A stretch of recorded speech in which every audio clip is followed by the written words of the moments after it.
Hey everybody, Lady Cheryl here. Last night in my live, somebody asked me about my greenhouse. So I took a look inside. I haven't been in there about 4 days because I've been really busy with my product company for the Christmas rush. But I just want you to know everything is going well. It could be better. I'll make a longer video in a few days, okay? So I'm out here in the greenhouse. Stress, you can see the discoloration. It probably needs a warmer temperature, but that's okay. I'm happy for what I have. We still got peppers growing. Here's one down here, a real big one.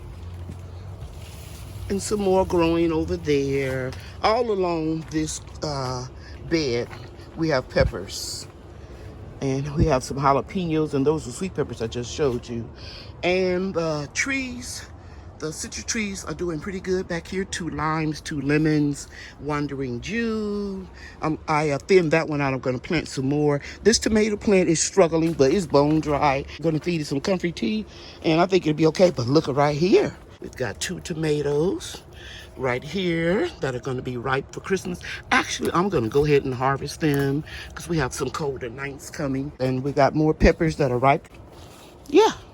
Spinach is looking good. I just wanted to give you a quick update. Got to get back in the house to pack orders. Take care, everybody. Be safe. Bye now.